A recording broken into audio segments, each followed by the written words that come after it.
बिस्मिल्लाहिर्रहमानिर्रहीम। अस्सलाम वालेकुम।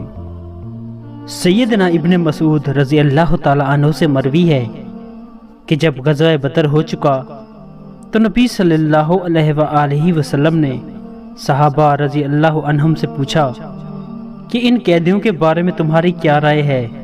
सैयदना अबू बकर सिद्दीक़ रज़ी अल्लाह ताला अन्हु ने अर्ज़ किया, या रसूलल्लाह सल्लल्लाहु अलैहि वसल्लम, ये आप ही की कौम और घराने के लोग हैं, इन्हें जिंदा रहने दीजिए और इनसे मानूस होने की कोशिश कीजिए, शायद अल्लाह ताला इनकी तरफ मुतवज्जे हो जाए। सैयदना उमर फारूक रज़ी अल्लाह ताला अन्हु ने अर्ज़ किया, या रसूलल्लाह सल्लल्लाहु अलैहि वसल्लम, इन लोगों ने आपको निकाला और आपकी तकज़ीब की, इन्हें करीब बुलाकर उनकी गर्दनें उतार दीजिए।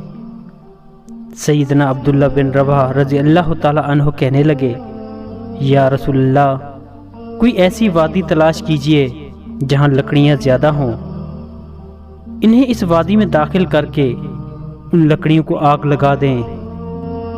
इस पर अब्बास कहने लगे कि तुमने रिश्तेदारी को ख़त्म कर दिया। नबी सल्लल्लाहु अलैहि वसल्लम कोई जवाब दिए बगैर अंदर चले गए। कुछ लोग कहने लगे कि नबी सल्लल्लाहु अलैहि वसल्लम सैयदना अबू बकर रज़ी अल्लाह ताला अन्हु की राय पर अमल करेंगे।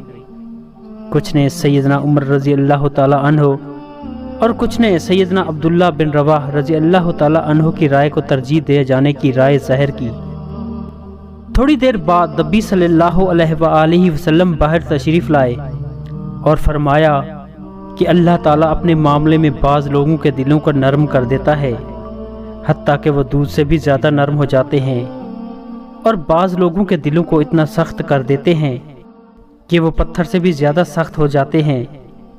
और अबू बकर, आपकी मिसाल हज़रत इब्राहीम अलैहिस्सलाम की सी है, जिन्होंने फरमाया था, जो मेरी पैरवी करेगा वो मुझसे होगा, और जो मेरी नाफरमानी करेगा तो आप बड़े बख्शने वाले मेहरबान हैं।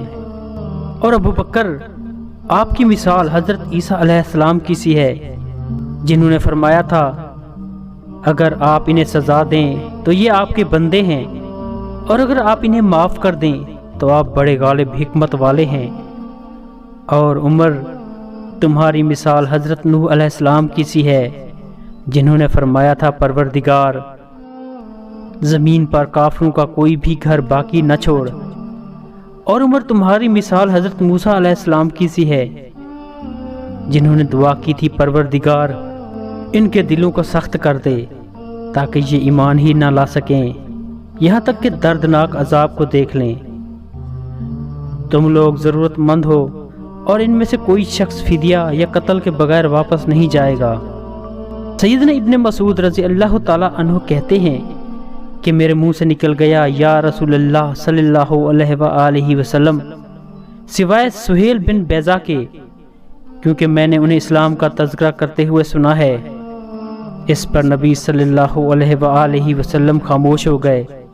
मुझे उस दिन से ज़्यादा कभी इस बात का खौफ महसूस नहीं हुआ कि कहीं आसमान से मुझ पर कोई पत्थर ना गिर पड़े। यहाँ तक कि खुद नबी सल्लल्लाहु अलैहि वसल्लम ने भी फरमा दिया, सिवाय सुहेल बिन बैज़ा के। इस पर अल्लाह ताला ने ये आयत नाज़िल फरमाई, नबी के लिए ये बात मुनासिब नहीं थी कि अपने पास कैदी रखें, यहाँ तक कि ज़मीन में खून रेजी न कर लें। तुम दुनिया का साजो सामान चाहते हो और अल्लाह आखिरत चाहता है, और अल्लाह बड़ा गालिब हिकमत वाला है। अगर अल्लाह के यहाँ पहले से फ़ैसला ना आ चुका होता तो तुम्हारे फिदिया लेने के मामले में तुम पर बड़ा सख्त अजाब आ जाता।